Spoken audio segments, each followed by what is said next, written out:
Good morning. Am I mic'd? Can you hear me? Without caffeine, can you see me? Who am I? Well, I have spent the better part of 30 years working on the people side of very, very large companies. I had an epiphany in 2009, and the epiphany was, I'm not engaged myself, so let me give a little bit of background. I believe you can only engage your workforce if your employees think that you care about them as people. Remarkably, we're looking at a high level of disengagement in the workforce in spite of a vastly improved economy. 32% are actually giving above and beyond. Sadly, half are along for the ride, and sadly, 17.5% of the workforce is actively disengaged. Step number one, this is not about employee satisfaction. See, this is the mistake that many organizations make. When you focus on satisfaction, give me stuff, it's not reciprocal.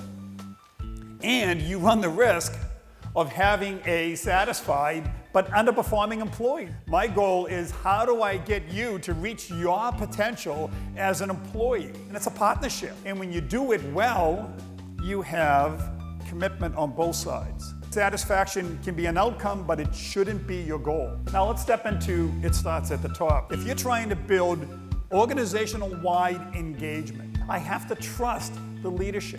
There are 3 ways to build trust. Number 1, you have to be competent. So your employees have to see you as a competent leader. Number 2, you have to be a person of integrity. And what came in above integrity, which was just remarkable, was you have to care about the well-being of people. This thing called empathy. Step 3. Well, the boss is the number 1 driver of engagement. If you have a good boss, you're more apt to stay. So the selection of people who lead people is one of the most important jobs of any leader. I did an offsite not too long ago with a group, and I asked them, what are the traits that you think would be ideal competencies for you to be an effective leader? And they came up with these.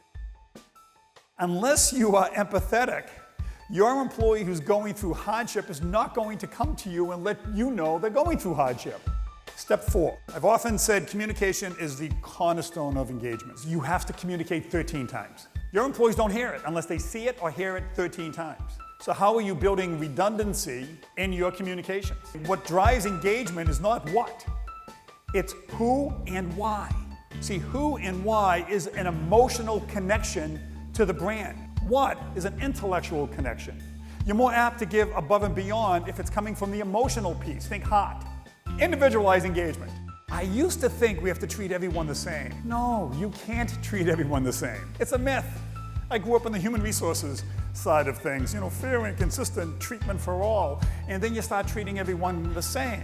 So you have a telecommuting policy or worse, you say we can't have a telecommuting policy because we'd have to have everyone telecommute. And you're a dishwasher and you have to be here. Well, no, it's okay to have different policies for different people. So understanding who your people are at an individual level, understanding who your people are at a generational level. What we're learning are the millennials aren't as happy as perhaps they should be. And happiness translates into engagement. Gen X isn't much different. These 2 generations represent our future, and they are the least engaged generations in the workplace. So why is this? I have a premise. Most of our cultures and policies and structures were created by this crew. Does that look like the Twitter generation to you? Happiness by generation, I shared earlier, that the millennials don't seem to be as happy as some of us older folk. Part of the reason we tend to be more happy if you're my age, we're raised with low expectations. And we lived through some windows of prosperity. Reality was higher than expectations. Now let's look at the millennials. The millennials were told you can do anything. Now the reality check. Come to work, guess what? You can't do everything. So this delta between the 2 is causing stress. Create a motivational culture. I promised that I would bring Paul McCartney of the Beatles back into play. He doesn't need to do 3-hour concerts. Forbes has Paul McCartney ranked as the number 1 wealthiest entertainer. So you have to conclude he likes it.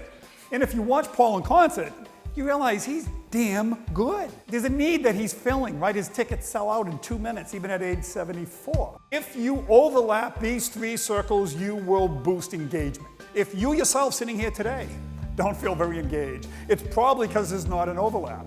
Now the challenge, I'm trying to manage him, and during his life, I'm just not going up. I'm getting a divorce. I have family health issues. There's all sorts of things happening. I was in traffic this morning. In fact, it's even more complicated than that, because most of us don't just manage one person. We're managing a whole stable of people. And the empathetic manager will have employees coming to him and say, hey, I might not have my A game. My wife's battling breast cancer, which was the conversation I had. And they were extraordinary to me during this window, which means what?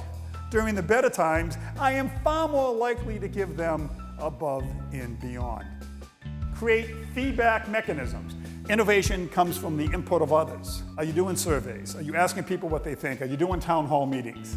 Let's talk about this innovation thing, because this is one of my favorite graphs. The most innovative group of people on the planet are people who are 5 years old. Sadly, it drops at age 8, because we start getting concerned that people will make fun of me. And look what happens at age 44. Only 2% test as creative. The bigger you are, the less innovative you are. Now, I know laughter is a significant engagement driver, and we're at a whimsical age at 5. We laugh 113 times a day. It drops to 83 at age 8. We all become Dr. Doom at age 44. Okay, another key takeaway, if I were you. 5 to 12, you're in kind of a why not. And then we have a culture of because. I have a client who has the word because with a big red line going across. Because junior level people would say, hey, how about doing like a video that we can share our vision with all of our employees? And, oh no, we tried video before, that doesn't work. Cultures of because stalls innovation.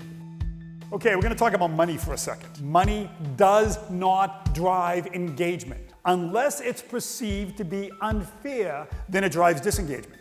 But we are driven to achieve. Money reinforces achievement, but money in and of itself is not the engagement driver. Watch the monkey on the left when he perceives unfairness. Monkey on the right-hand side. Here's the activity. Aha, a grape. Monkey sees it. Monkey left, watch him.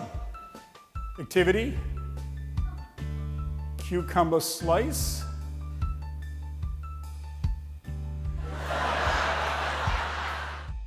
Nine, track and communicate progress. I'm a huge fan of line of sight. You have to tell your folks where you're going. And you somehow have to make a connection, this is where you fit in. We tend to focus on negatives, managers, high achievers.